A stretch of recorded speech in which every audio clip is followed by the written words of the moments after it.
Yeah. So you guys get home. Maddy gets back to her room, her very own room. And so talk to us what that was like, the re-entry back into, Vegas and Maddy world. Yeah. So at that time, that's another one of those kind of memorable videos that we have of us coming home, because we didn't tell anybody that we were coming home a day early.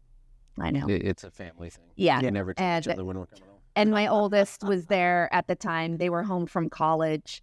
And so, Maddy screams out, "I'm home." And my oldest starts crying, and my youngest comes, and just so much love there. And yes, Maddy had about 16 medications at this time. So it definitely increased due to the being immune compromised, the steroids Anti-rejection. and the anti-rejection meds, but then also the meds to counteract the effects that the anti-rejection meds and the steroids were doing. So that was on top of it. So it equaled out to about 16 medications that she would take, 4 different times a day, depending on what it was. But she did it in stride, and she knew what every single one of those medications were, what they were, what their side effects were, the dosage. She knew everything about them. And at this time, she was 12. Yeah, I know. That's what always astounds me, because I always think of Maddy as an adult, because from the time I met her, she had the enthusiasm of a kid, but she had the maturity way beyond her years. Yeah. And I kind of love that about her. You know what I mean? Because you could love on her, and she was funny, God knows. And I remember seeing her after transplant, of course, months and months later. And but like, she just, to see her with all of the color back in her cheeks and her healthy and running around, it was like the best from an outsider standpoint. Absolutely. Inside, it was the same thing. And it was that hope that we keep going back to the hope, and it gave her so much hope, because when we went into the transplant, she really didn't have a lot of hope at that time, because she was sick and she felt sick, and it hurt. And when she came out, she, as I said earlier, she felt grateful, and she wanted everyone to feel that gratefulness, and she wanted everyone to feel loved and valued. And she made a point to do all these types of things to make someone feel special. I still have these beautiful index cards that she would just randomly write me. And it's actually in my office, that it just says, "Maddy," or it says, "Mama, have a great day today. You're going to have some great meetings. If you're ever sad, read this index card. I love you." And these cards and all of these different things mean so much to me, because I need to see them. I need to see them every moment. So we think we're in the clear. We're feeling pretty good about ourselves. A little full of ourselves at that time, right? Yeah. I'm including myself in that, right? We were so excited to give the wish, to see Maddy get the transplant that she needed. We were on the right path. We thought we were all good. And then in March of 2023, she got COVID. For the third time. Yeah. She had COVID in the past, and it was completely It was asymptomatic. Thank you. That was yes, it was there, but it wasn't hitting her. It wasn't affecting her. It didn't have any of the horror stories that you heard about. In fact, one of them they found out on a transplant follow-up in Stanford. They were there for 2 days, supposed to be there for a week, and they got sent home because they discovered it there. Yeah. It was right before we were supposed to have a bronchoscopy, and so you had to have a COVID test. Yeah. And they called us the next morning, and we're in our hotel room, and they're like, "You need to go home. She has COVID." And I'm like, "Are you kidding?" So we had to wait 6 more weeks before going back, and that was in 2022. So This time was different because she felt like she couldn't breathe. And so we checked the oximeter, and it was in the 70s. And so we got to the ER. And we were at the ER here in Las Vegas. And the first thing I said was, call her transplant team. You can't make any decisions without them. And so they did the best that they could, but her lungs just kept getting worse. And they said, you know what, we need to intubate her at this time. And we were waiting for a plane to take us to Stanford. And it took 4 days to get a plane. And at that time, it just progressively got worse. So her and I got in a little teeny tiny plane, and I took video of it so that they would see it, or so when Maddy woke up, she would see it. And I never lost hope throughout this whole thing, because I'm like, you know what? This is just another thing that Maddy goes through. She's going to wake up, she's going to be fine, and then we're going to go home, and she's going to go to high school.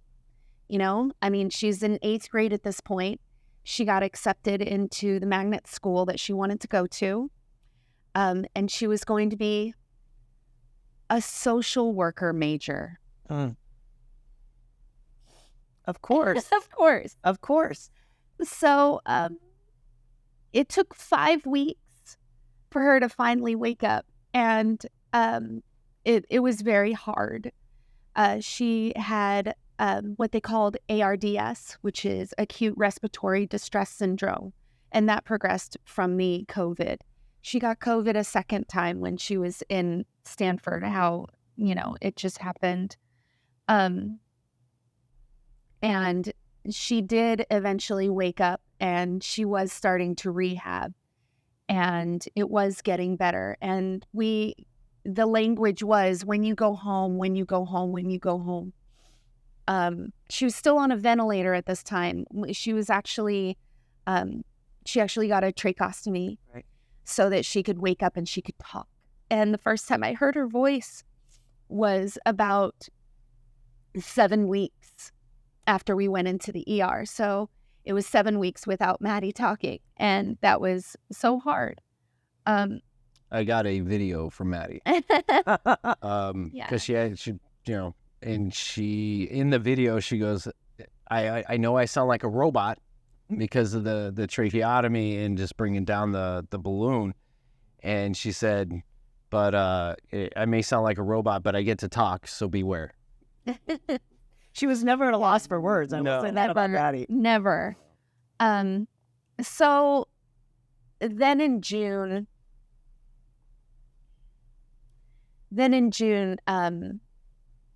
Brandon and Lolly came up the day after school got out. So Lolly can be with us throughout the rest of the time, because we're like, well, if little one is here, then that will help them rehab, and it'll give them, brighten up their spirits, because, Maddy and I were going through a lot of homesickness. It's been a long time at this point. So then Brandon came in for a weekend in June, and it was at the end of June. And Maddy was having a really hard time breathing again, and they couldn't quite figure out why. And we were part of the decision to have her get ECMO. And ECMO is a machine that basically takes lungs out of the equation. So, and it's actually not. It's very invasive, but in an evasive way, it stops the lungs from working, but gives them time to heal. Wow. So it's basically a bypass to rest your lungs. Exactly what it is. It's a bypass. But you can continue to go through this, and you're healing at the same time. That's the premise and the hope of an ECMO. Yeah. So because she was unstable at that point before getting the ECMO machine, they couldn't go in to do a bronchoscopy because, she needed higher settings on her ventilator. She couldn't breathe. She didn't feel good. So she got a bronchoscopy, and that's a bronchoscopy is where they put a camera into the lungs and they check the lungs to see what's going on. At that point, Go ahead. They found massive rejection, and there was no opportunity to get better from that point. And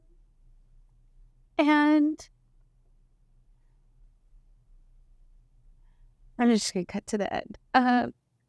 There really wasn't an opportunity for her to get better at that point. They said that it could be days, it could be weeks. And but it was, please. But all the options that they were giving us were not living, it was just surviving. Yeah. And Maddy as well as anybody else out there, if she's not living, she doesn't want to survive. She doesn't just want to sit there. Yeah, she doesn't want to have things attached to her. So that's when we made the decision to turn off the machines. That morning, we called up our oldest, and they were able to get a flight from Salt Lake City, and they were able to get to us in time for us all to be together with her. And it was the worst day of my life. It was the worst day of my life to see my baby go.